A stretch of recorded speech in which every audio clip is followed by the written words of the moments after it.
Et puis alors j'ai commencé à lire, et puis alors, moi je parle pour les sons parce que je ne comprenais pas l'arabe à l'époque, mais il y a des sons merveilleux, mais c'est vraiment de la belle prose. J'aime beaucoup les beaux sons, mais quand on entend le Coran, c'est magnifique. Enfin, je ne sais pas comment un homme a pu faire des beaux textes pareils. En plus, tous ces textes ont des significations profondes. Il n'y a pas une erreur. Il y a des gens, des médecins, des scientifiques qui ont fait des erreurs, des recherches sur ces livres saints. Ils trouvent des erreurs dans la Torah, ils trouvent des erreurs dans la Bible, et ils n'en trouvent pas dans le Coran. Rien. Il n'y a rien qui est mauvais. Même il y a des images qui sont reprises qui correspondent pratiquement à la meilleure définition qu'un médecin pourrait faire à un ignorant. Donc c'est des choses merveilleuses qu'il y a dans le Coran.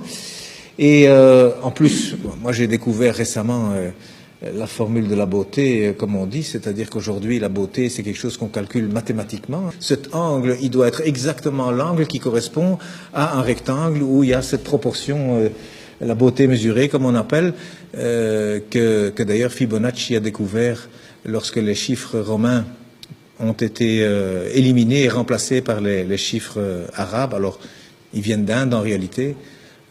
Avec le sifr, le zéro, en arabe ça s'appelle le sifr, donc c'est devenu les chiffres plutôt que les nombres. Et puis Fibonacci l'a découvert avec ces chiffres, c'est formidable, on peut faire des calculs infiniment grands et puis avec la virgule infiniment petit. Et il a découvert comme ça que la pyramide de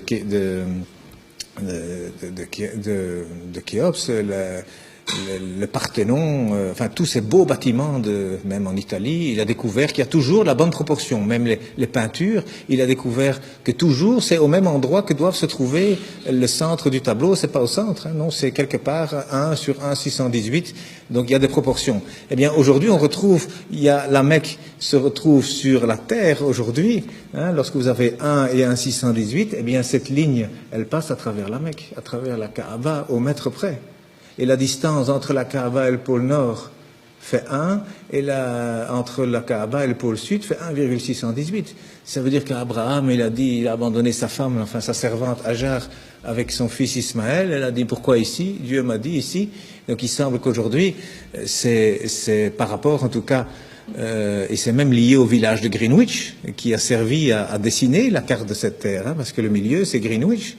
Eh bien, c'est considéré là comme le centre de beauté que tous les peintres utilisent aussi. D'ailleurs, depuis Leonardo da Vinci, il a dessiné des tas de choses. Vous savez, le corps, 1,618, le nombril, il est à 1 mètre du sol, la taille idéale, c'est 1,618 m. Donc, il y a plein de choses. Les dents même, la dent du milieu, elle fait 1,618, à côté, elle fait 1, la bouche, elle fait 1,618, le nez, il doit faire 1. Et il y a des chirurgiens esthétiques aujourd'hui qui utilisent ces mathématiques pour corriger les visages.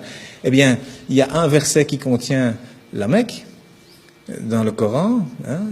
Eh bien, le verset, il fait 47 lettres, divisé par 1,618, ça fait 29.